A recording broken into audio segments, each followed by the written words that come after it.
بسم اللہ الرحمن الرحیم۔ السلام علیکم ایوری ون، کیسے ہیں آپ فرینڈس؟ امید کرتا ہوں کہ آپ سب خیریت سے ہوں گے۔ آج کا ہمارا تیسرا لیکچر، جس کے اندر ہم یہ پڑھیں گے کہ حضور کریم علیہ الصلوۃ والسلام پہ قرآن پاک کا نزول کیوں ہوا، اس کی کیا ریزن ہے، کیا وجہ ہے۔ بندوں کے لیے ضروری ہے کہ حق تعالیٰ کے احکام کو مانے، لیکن یہ ماننا جب ہی ضروری ہوگا جب کہ وہ احکام نبی پاک صلی اللہ علیہ وسلم کی پاک زبان سے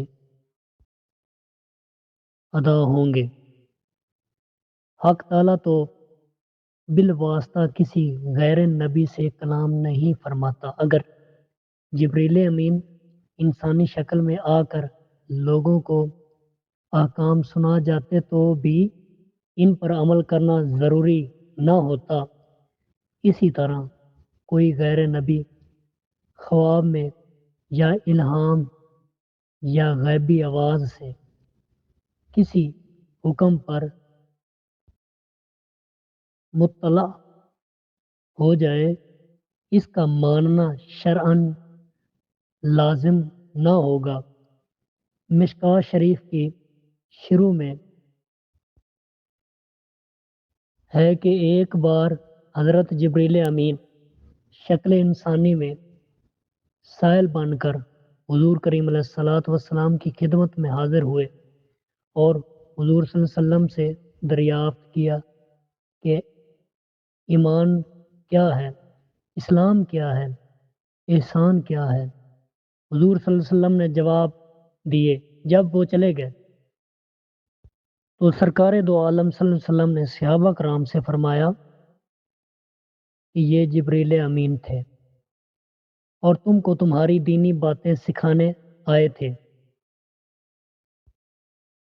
دیکھو، اس موقع پر حضرت جبریل امین نے خود ہی نہ کہہ دیا کہ اے صاحبو، میں جبریل امین ہوں اور تم کو فلاں فلاں بات کا حکم کرتا ہوں، کیونکہ وہ جانتے تھے کہ میری اطاعت ان حضرات پر واجب نہ ہوگی۔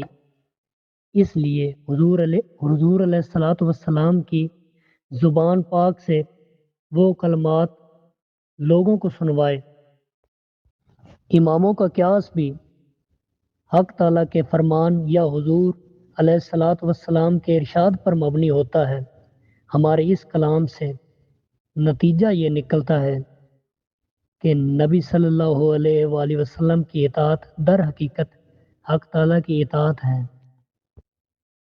پیغمبر کا خواب اور ان کا الہام وغیرہ بھی وحی کی طرح قابل اطاعت ہوتا ہے۔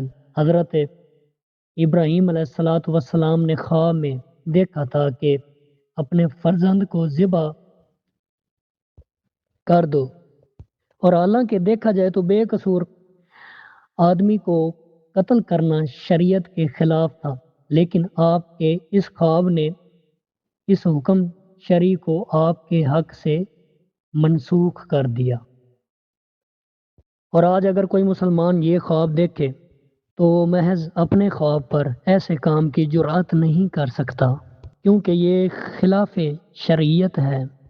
اور ایک بات یہاں پہ نقطے کی یہ بھی ہے کہ یہ بھی یاد رہے کہ حضرت جبریل امین جو وحی لاتے تھے، وہ نہ تو خود نبی ہیں اور نہ نبیوں کے استاذ ہیں، بلکہ وہ رب تعالیٰ اور نبیوں کے درمیان پیغام لانے والے ایک قاصد ہیں اور انبیاء کرام کے خادم ہیں۔ آج کا جو ہمارا لیکچر ہے، اس کا مدعا یہ ہے کہ حضور کریم علیہ الصلوۃ والسلام کی طرف وحی کیوں آئی۔